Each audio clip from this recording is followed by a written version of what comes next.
The Egyptian president reaffirms Cairo's firm rejection of any attempts to displace Palestinians or undermine their legitimate rights.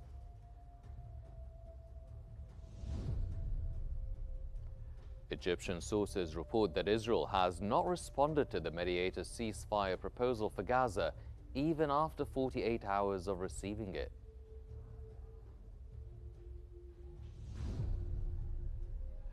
And Egypt's Mohamed Salah becomes the first player to win the PFA Men's Player of the Year award 3 times.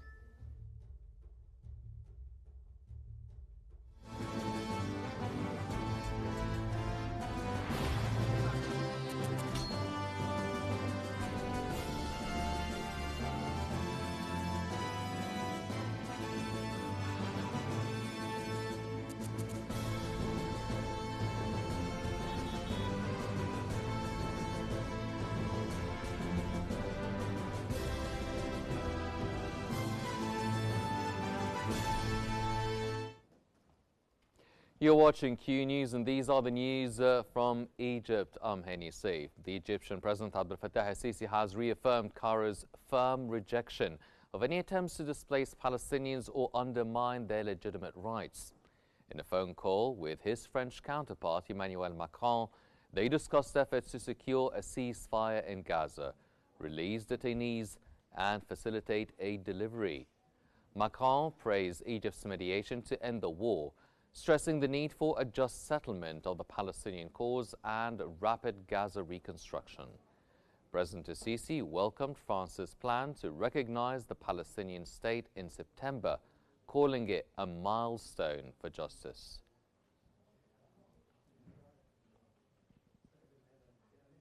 Egypt has dispatched its 19th aid convoy under the Zaid al-Izza Provision of Honor from Egypt to Gaza initiative from Rafah to Gaza via Kerem Abu Salem border crossing, loaded with massive food, relief and medical supplies. Organized by the Egyptian Red Crescent, the convoy reflects Cairo's firm support for Gaza under Israel's suffocating blockade. Thousands of Egyptian aid trucks remain stalled in North Sinai due to Israeli restrictions, worsening Gaza's dire crisis. Alongside these convoys, Egypt continues diplomatic efforts to secure a ceasefire and unhindered aid access.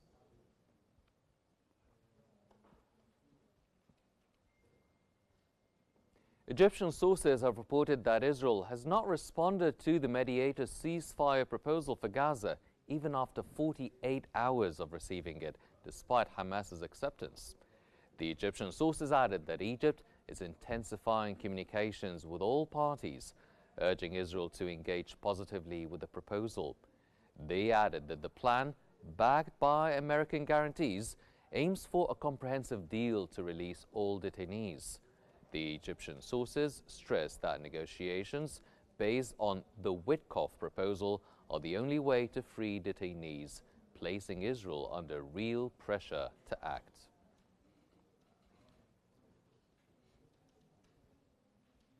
High-level Egyptian sources have denied Israeli media claims about an Egyptian proposal to transfer Hamas weapons to Egypt. They added that the actual proposal, jointly presented by Egypt and Qatar and accepted by Hamas, calls for a 60-day ceasefire. They added that negotiations to establish a permanent ceasefire agreement are set to begin on the first day the truce takes effect, aiming to secure lasting peace in the region.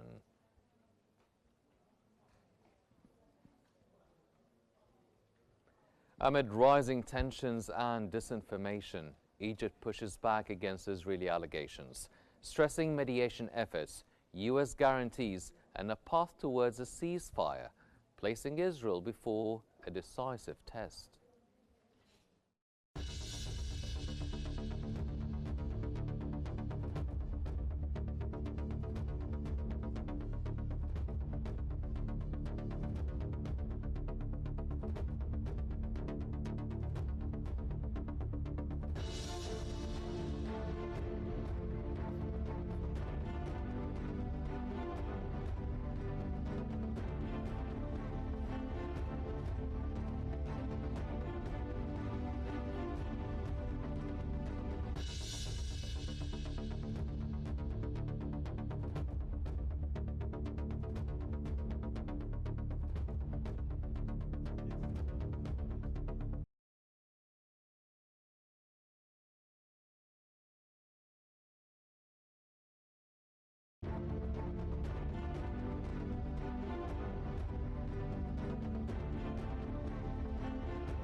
Egypt's Foreign Minister Badr Abdulati has reaffirmed Egypt's unwavering support for Lebanon's security, stability and sovereignty.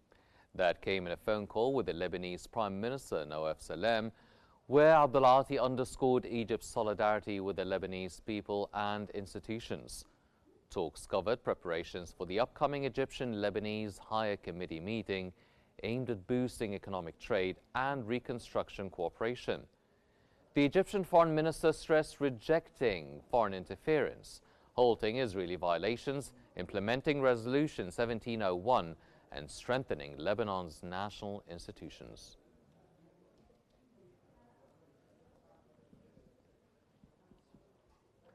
Egypt has praised U.S. President Donald Trump's efforts to end the Ukraine crisis and its devastating consequences, welcoming the recent U.S.-Russia summit in Alaska on August 15th and Trump's subsequent meeting with Ukraine's president and European leaders in Washington on August 18th. In a foreign ministry statement, Egypt reaffirmed its rejection of military solutions, stressing that only serious negotiations, political will, and respect for international law can resolve the conflict. Cairo expressed hope these initiatives will end the conflict and ease its severe global impacts, especially on food security.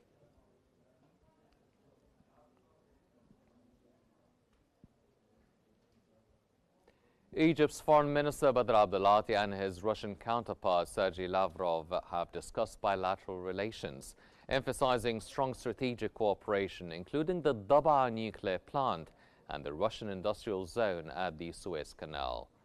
They reviewed regional issues, notably Gaza ceasefire efforts involving Egypt, Qatar and the US, highlighting progress reliant on Israeli approval. Water security concerns centered on Nile rights and international law. Abdulati underscored diplomatic solutions for Iran's nuclear file. Lavrov updated on the U.S.-Russia-Alaska summit, with both stressing diplomacy's vital role in resolving conflicts.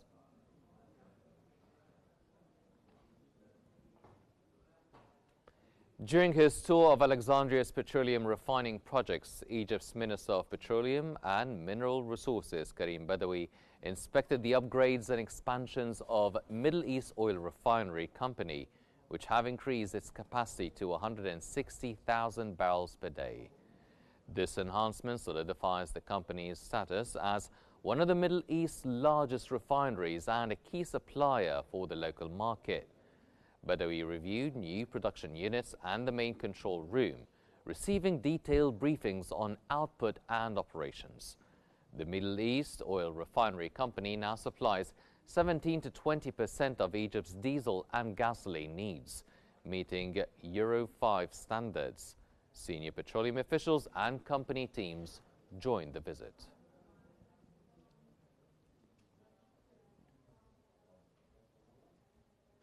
The Civil Aviation Ministry has announced that Egypt's Supreme Committee for Security and Environmental Inspection conducted tours of Marsa Alam and Hurghada international airports. The inspections, directed by Minister Sameh Al-Hifni, aim to enhance security, health and environmental monitoring across all airports.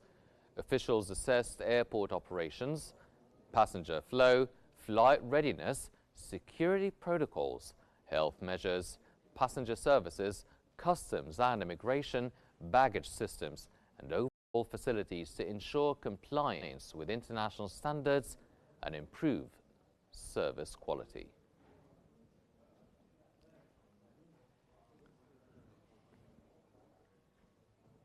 Egypt's Higher Education and Scientific Research Minister, Dr. Ayman Ashur, has underlined the importance of linking scientific research with industry, describing it as a key driver of sustainable development.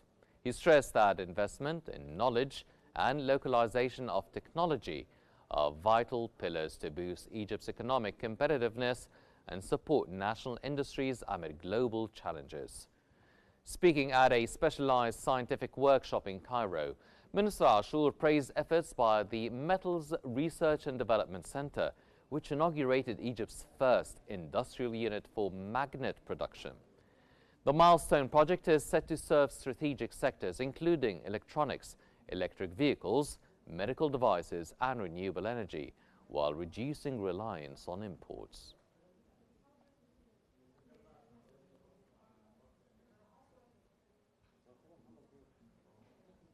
The Suez Canal Economic Zone has signed 2 key green energy cooperation agreements with Japanese partners during the Egypt-Japan Business Council and Investment Forum in Tokyo.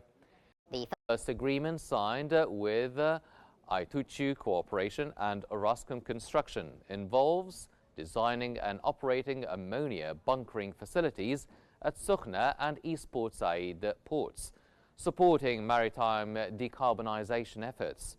A second agreement was reached with the Tokyo Metropolitan Government to cooperate on green hydrogen ship fueling through knowledge sharing and clean energy promotion.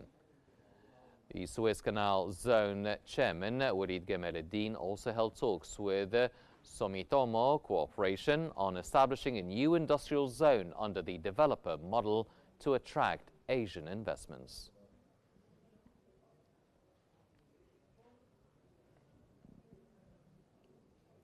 Egypt's Mohamed Salah has written his name deeper into football history, becoming the first player to win the PFA Men's Player of the Year award 3 times.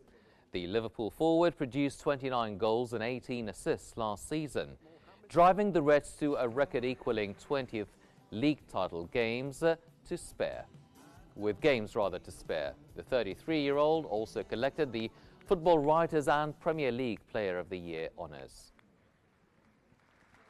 It's incredible feeling. I just want to thank everybody who voted for me. Doing that in Premier League and... Salah's 3rd PFA crown carries added weight. Coming in the same year, he guided Liverpool back to the Premier League summit. His prolific campaign underlined his influence since joining the club in 2017, where he has delivered 4 Golden Boots, 2 league titles and the Champions League. He began the new season by extending his unmatched tally of goals on opening match days, underlining his enduring role at the heart of Liverpool's pursuit of more trophies.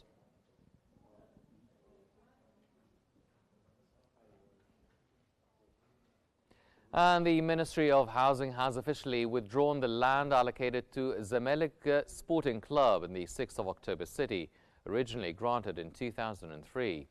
Despite multiple extensions and government support, including a final grace period ending in November 2023, Zamalek failed to meet the required progress on construction.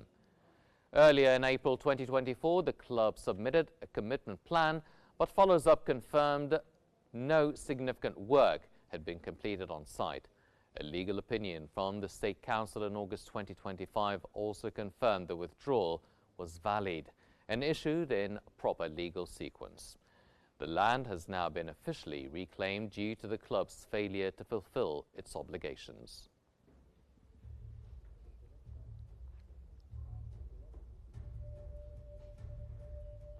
These are all the Egyptian news we have for now, but here's a reminder of today's main stories. The Egyptian president reaffirms Cairo's firm rejection of any attempts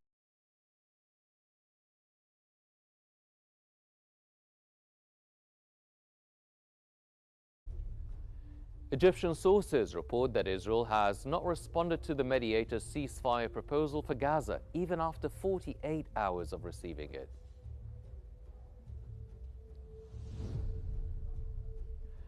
And Egypt's Mohamed Salah becomes the first player to win the PFA Men's Player of the Year award 3 times. That's all for the Egyptian News Bulletin for now, but remember to stay updated by following Q News for the latest developments. Thank you for joining us.